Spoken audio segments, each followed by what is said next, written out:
Hola y bienvenido al Top 20 de música latina de videojuegos. Gracias por unirse y elegir la música. Now vámonos. This is from Final Fantasy XIV's version of a Final Fantasy VIII song, Vamos a la Flamenco. I stand corrected by the chat. El Azul. It isn't from Final Fantasy IX. Wow. Very fun. Wonderful. All right, let's get on with our first pick. This is going to be from Chris. What's going to be interesting about this is we have a lot of people in the chat that are actually from Latin countries. And then we have some people that are from the opposite of Latin countries, like Old England and Europe, very white, and Canada, very white and boring and non-Latin places. So, will we be able to venture out and come up with interesting choices? Or will we just pick Latin theme 2 from The Sims? Well, that's what Chris did, and here it is.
Really nice track. I think that who said El Azul? Just like with most of the soundtrack from The Sims, it sounds like something you could hear in a supermarket. It's kind of going for this almost like 1950s Americana version of like everything's okay. World War II ended. We're back to everybody being safe and happy in their big suburban places and supermarkets, and it's sort of like this idea of a better life. Very soft. Nothing's gonna hurt you. Everything is everything is all like soft and gentle and kind of heavenly, but almost fake sounding. You know, with like the girls doing the doo-da-doo. It's very cheeky. I love it. It's definitely a bossa nova. Sounds like a demon woman might kill you in your sleep. That too. She's just gonna lull you to sleep and then make her move. Sims music is very underrated in terms of music to put on, to concentrate to write to. It never has any lyrics. It's pretty fun, and it's got like a nice drive to it because, like Chris said, it's got to be a game that you could spend millions of hours on and not get tired of the soundtrack because you're always trying to get those bars up. At the time, The Sims was the top-selling PC game of all time for many, many, many years. And then it's probably been overtaken by Grand Theft Auto or some kind of MOBA or something. Although you don't sell those, so I don't know what the hell I'm talking about. Minecraft, that's the one, Rudy, for sure. Next up is a pick from Claudio. This is from Romancing Saga. It is called The Minstrel Song, Passionate Rhythm.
Wow, that one is a really pounding track. I love that. 2, 1, 2, 3.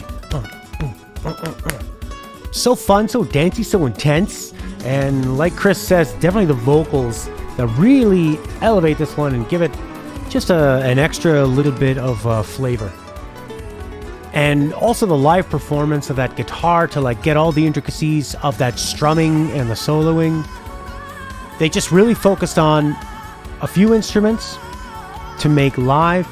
Like the strings in the background are probably done with MIDI, but it doesn't really matter because there's so much personality and performance being put into all the main instruments that you hear that it's fine to have that kind of stuff done in the background. So a really beautiful track. That was Romancing Saga, minstrel song, passionate friggin' rhythm.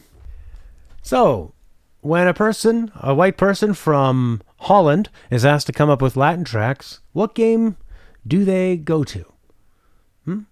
Well, they go to Grim Fandango. This is called Compañeros.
Well, this is probably our most Mexican for Cinco de Mayo, although we're celebrating all Latin tunes today from whatever part of the world that happens to be Latin in music. Cinco de Mayo, of course, is a Mexican holiday. This is very nice and traditional, kind of like those beautiful, like triumphant, proud trumpets and that great guitar and rhythm. Definitely has a very like folksy, traditional feel to it. Really beautiful. And I was wrong. Prince is not white. And I'm sorry for assuming. Almost 2 on the nose. I love the album cover of this. That's sort of like sepia gray. The Art Deco font. Big band, bebop, and bones. Wonderful. This next selection is from Rudy, who says, I'm going more for the bossa nova route. This is from Machinarium, and it's called The End, Prog Radio.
Wow, how good does that feel when it finally comes out of that fuzz?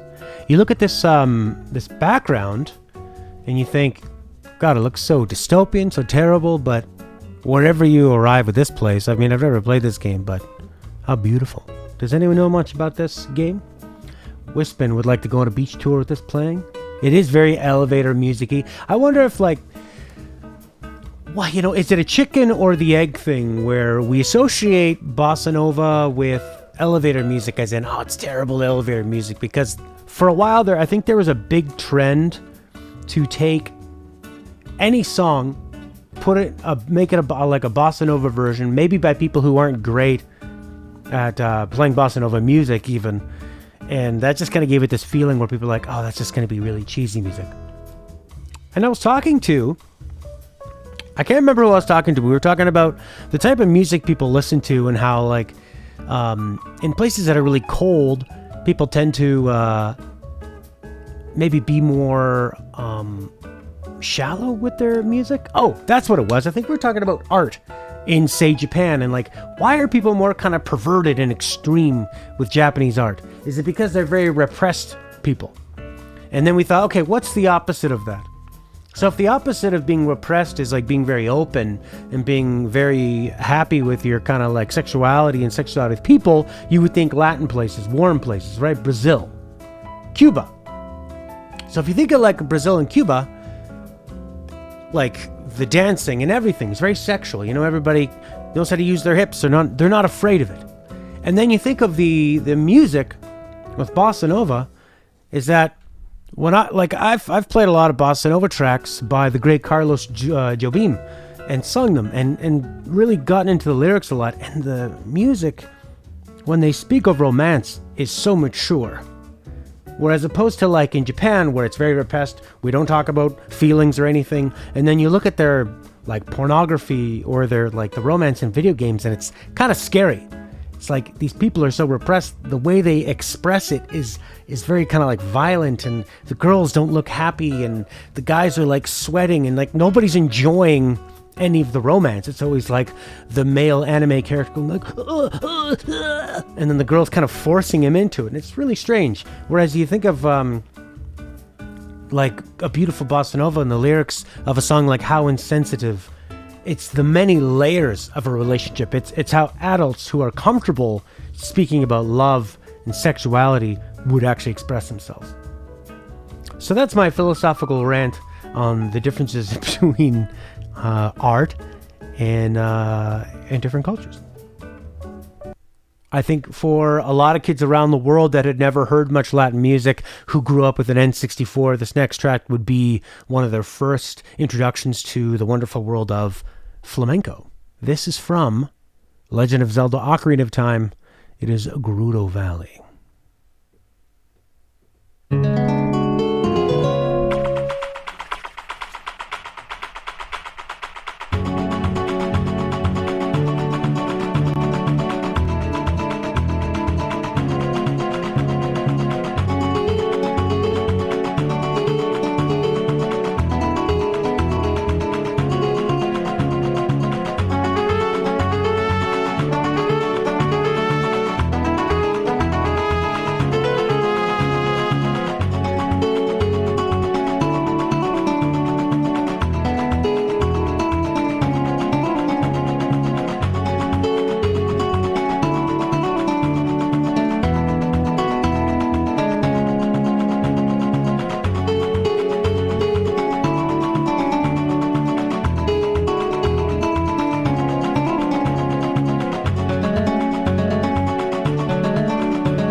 real standout track. You know what I love about the use of this music is that when you're playing Zelda, you don't hear anything that sounds remotely Latin throughout the entire first part of Ocarina of Time until this part hits. And I think that works well because you're always meeting people who aren't like humanoids. You start off in Kakariko Village with all the forest elves.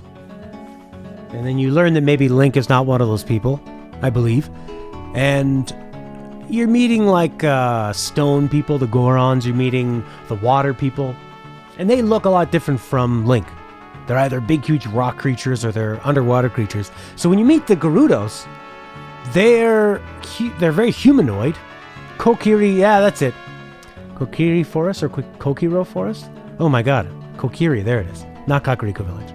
You're right. So when you meet the Gerudos, it's sort of, they look very humanoid, but I think when you hear this music, it's so drastically different and upbeat and energetic and sort of exotic sounding. It gives it a sense like you're in a different land. And even though Ocarina of Time, it's just this.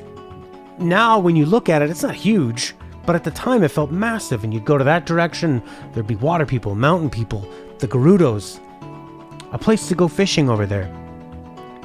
And it just really made it feel like, with what limited assets they had and that they could produce on the hardware, that you are actually traveling somewhere different.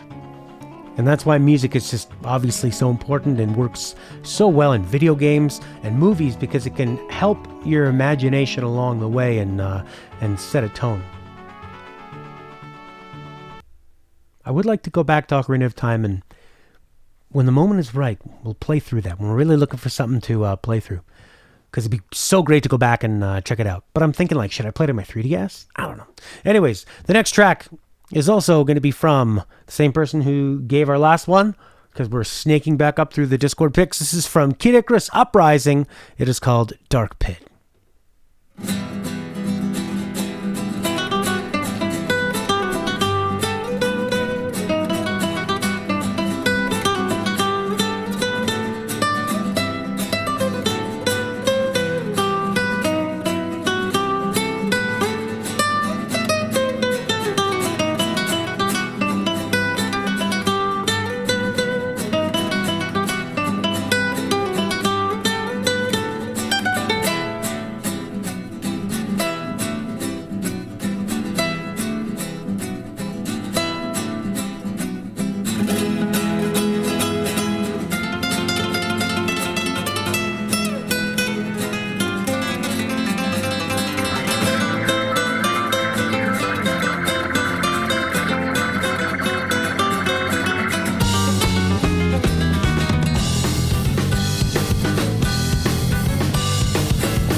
I gotta hear that intro again.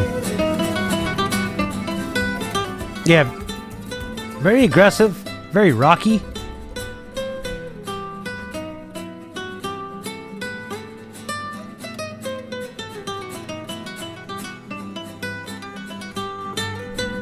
I really want to hear that build again.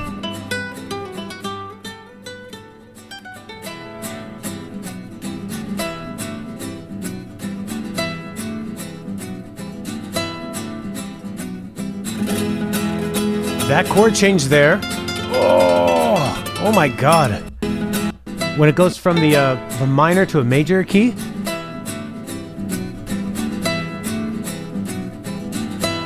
Come on, give it to me. Good lord.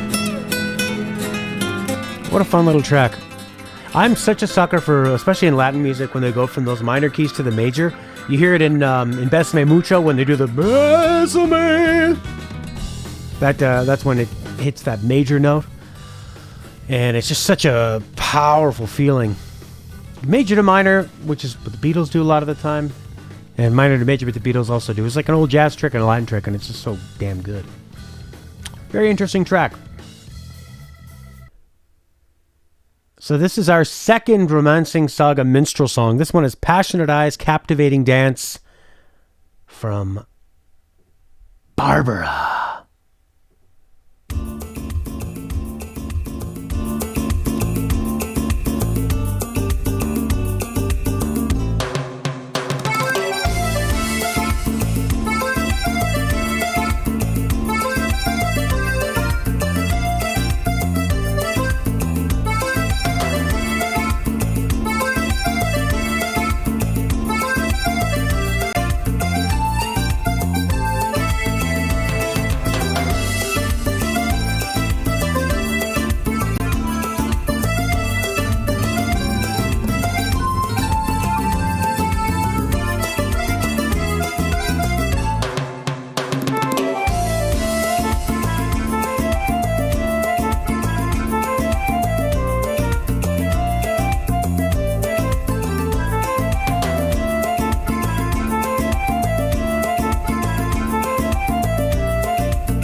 You know, if you're going to do a lot of MIDI instruments, the lead instruments they chose, any kind of like accordion, harmonium sound is a very easy one to make sound realistic compared to some other things. Like guitar can sound very, very MIDI. Oh, I love the way that at the end of that drum fill, they hit that bass note, what the bass is doing before the one, when it's like right before the one drops. That feels so good. It's like that bass hitting before the one is kind of what pushes your hips back and forth. Just makes you swing. Yeah, baby. Beautiful track. Romancing Saga. Next up is a track from Prince. This is from El Tigre, The Adventures of Manny Rivera. On the PS2, this is the menu where you select your destination. I love a good select theme.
God, is that so beautiful? That to me sounds Cuban, maybe? Reminds me of some of the slower kind of bolero tracks off of say like a Buena Vista Social Club or something. Boom, boom, boom, boom, boom, boom, boom, boom. Man, I love the chord progressions, the expression in the guitar playing, and it's just so emotional. What a beautiful little journey. So good. So good. And it's for a game. It's for this game. Just gorgeous. Like, what a gorgeous piece of music that is created entirely for someone to select where they're going in El Tigre, The Adventures of Manny Rivera.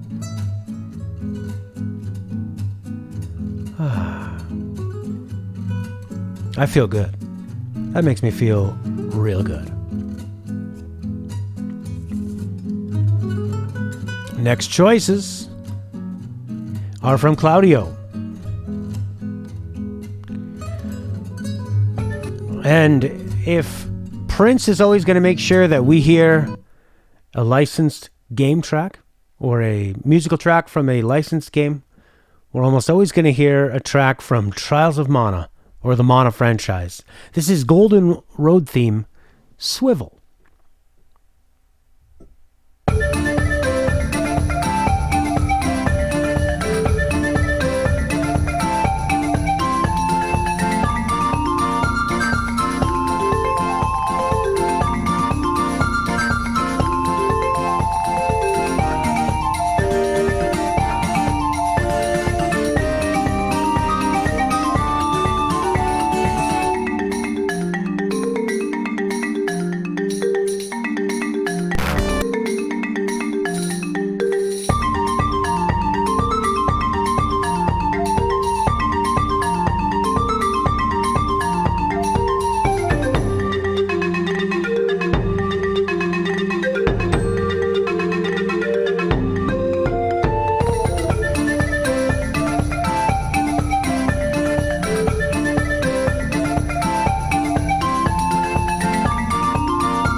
I wonder if that dance rhythm behind there is like a Peruvian, Ecuadorian thing.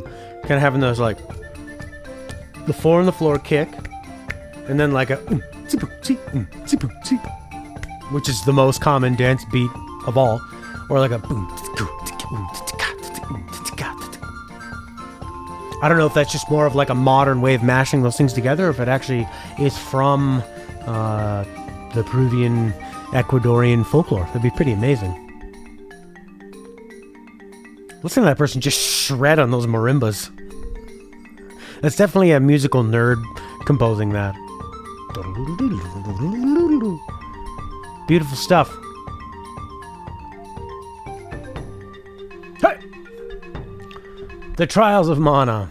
It does have a medieval kind of like folky, like a folk town festival kind of a feel. Just purely acoustic and very like celebratory types of instruments, like something you'd make out of a drum and then attach some bells and streamers to it.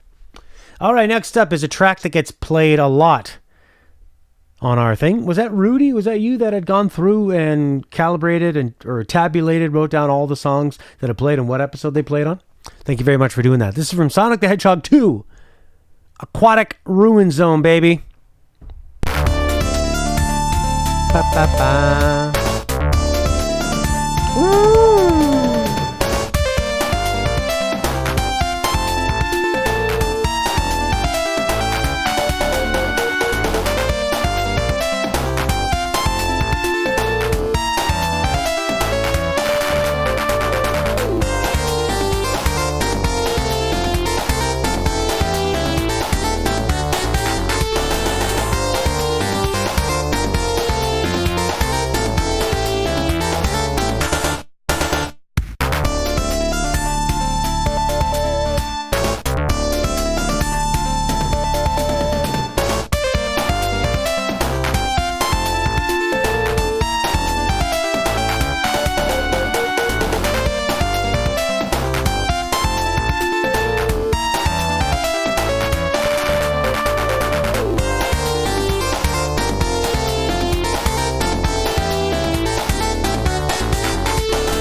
Good God, what an amazing track.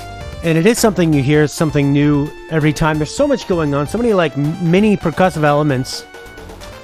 What I find so impressive about it is that this was done on the Sega Genesis FM synth chip. And there's a lot of examples of that chip sounding really, really bad. When composers and sound designers didn't know what to do, and they were trying to make these awful menu sounds and bleeps and bloops and stuff, to know that if you really knew what you were doing, and you tried to play like a band, the Sega Genesis could just shine. It shines at drum hits, bass, and anything that wants to sound like a synthesizer or kind of a flute. So when you do Latin music, which is very percussive heavy, very bass heavy, clap heavy, it's good at claps, and kind of sounding like a bunch of keyboards playing and flutes. Da-da-da-da-da-da. What an incredible track. What a triumph that you could squeeze this out of that FM synth chip on the Sega Genesis. I mean, you could play this on the Super Nintendo, but it wouldn't bang as hard as this. No way. What an amazing track. What an amazing track. It's in competition for most played track ever. So we just got one step closer to getting that crown.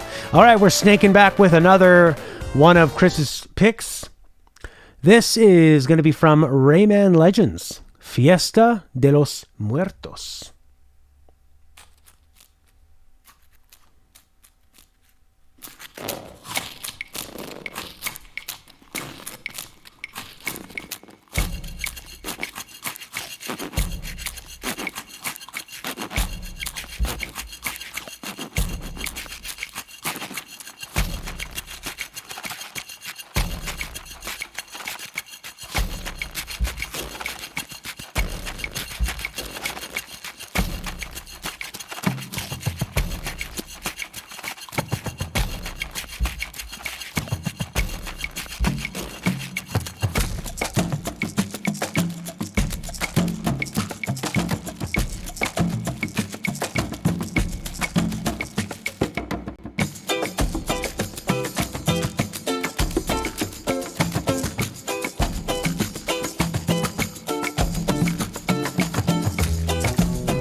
The composer or composers of the Rayman songs, they always have a few things in there that feel like a Rayman track. They usually start off with a long percussive intro. Usually they use very non-traditional percussive sounds. It's not like drums. It's going to be like that sounded like somebody chewing, or just kind of different like shaking sounds, just like objects you'd find around. The whistling and the ooze and kind of this, it's not unsettling. It's like, it's weird melodies and chords, but not weird like I'm scared. Weird like these are weird people. Like I've been shrunk down and I'm living in like a different world and seeing the world through different eyes or something. Like now I'm at a party with a bunch of insects or something.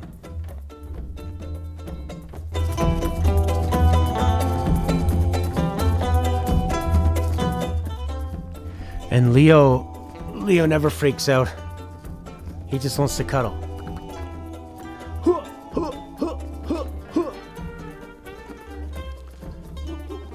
Really nice. Woo! Beautiful. That was Rayman Legends. Next up, from the little-known game franchise Final Fantasy, I think, Crystal Chronicles. This is called The Crystal Bearers, Vio Lu Sluice. This is composed by Ryo Yakazaki.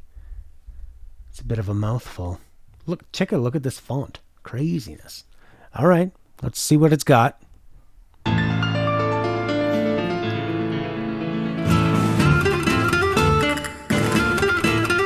Tango!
Olé. That was really nice. That was a very beautiful orchestrated tango. It just sounds so expensive, all these Square Enix songs. That's a lot of real instruments. Oof, los castanetas. Wow. Very beautiful, very elegant. You can just hear the money dripping off of it. I mean, it's just a gorgeous tango track. Like, what a treat to listen to something like that in Final Fantasy Crystal Chronicles, which I'm assuming is like some kind of portable Final Fantasy game. PC? Mobile? What a beautiful track.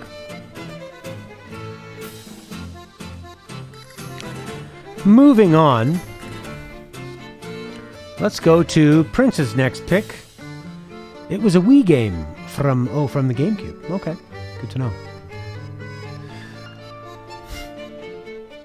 Thank you very much, Final Fantasy Crystal Chronicles. This is from Psychonauts because it's a Prince pick.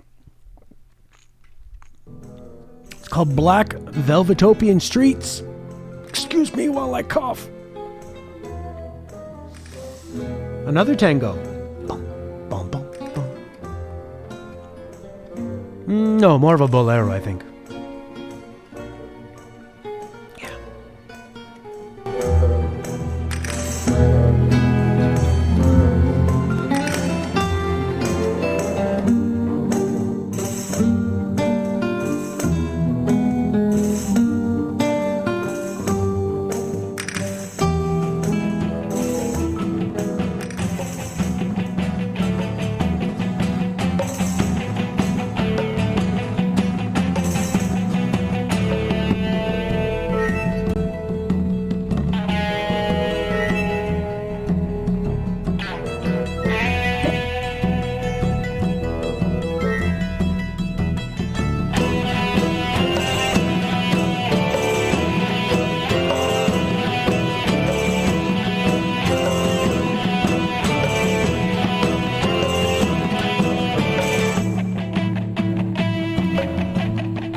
Yeah, quite an interesting track.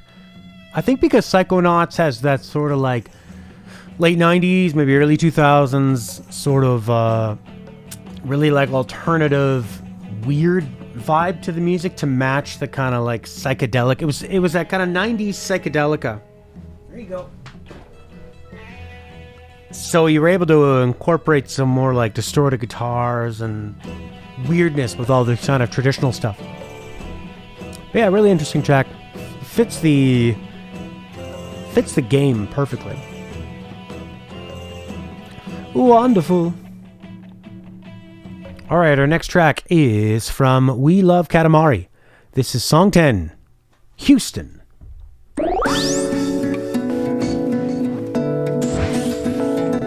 Ah.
Oh, what a beautiful track. You know, it's funny when you really pump up the tempo on a bossa nova, it ends up with that kind of like ba boom ba doom ba boom ba, but with that kind of ba boom boom ba boom boom ba boom ba boom ba boom ba, and again it gives it that like reggaeton feel, which is just so dancey, so fun, but still kind of layered, which is nice because if you're gonna be like, you don't want dance music to, the worst thing it can sound is repetitive. And there's usually enough kind of layers and subtleties and variances on these Latin beats that keep it feeling pretty interesting.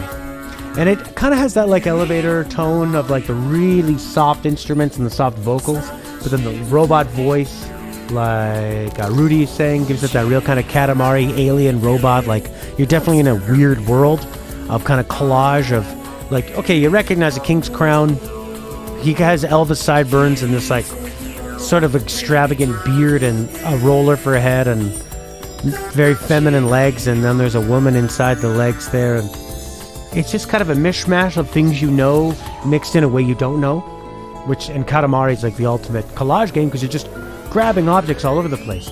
So it's such an artsy game and such a beautiful expression in the video game medium, and what a wonderful time the PS2 was that you could have stuff created like this that was just so weird and could find an audience.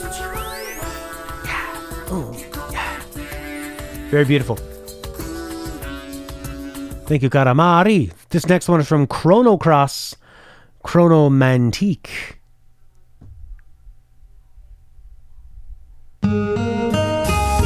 Ah.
Really nice track. Yeah.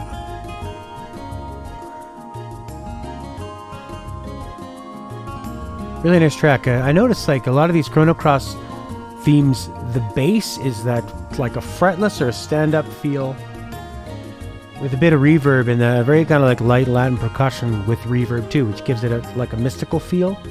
And they kind of drone on a couple of chords, and the way they shift around, it makes it feel like you're in a whole other world, which really matches this background art that we're looking at too, which actually matches the background art behind that as well. It's all coming together. It's all full circle, you see. Yeah, it's kind of like a tropical mysticism. It just makes me want to play Chrono Cross because I think this music is so good, I gotta play the game behind it. Ba-da-da. And that seems to be the main theme of the game that we've heard in other tracks before. Beautiful. Beautiful, beautiful. All right, next up is from Marvel vs. Capcom 2. This is Desert Stage. Right.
Nice. Beautiful stuff. I love those piano montunos where they do something like so they outline the chords of these like cool like arpeggio riffs, and yeah, it's a montuno. So you hear them a lot on like salsa and Latin stuff, and then the piano just like keeps outlining all those chords of those crazy riffs. It sounds so cool. All right, if you're watching on YouTube, this is going to be the end of it. We do this every Wednesday at 2 p.m. Eastern Time. You can contribute by joining our Discord, which should be linked in the description of the video. And you can submit your songs there. If you're watching this live, we'll listen to a few more of the tracks that didn't get picked, and we'll pick a theme for next week. Goodbye, YouTube.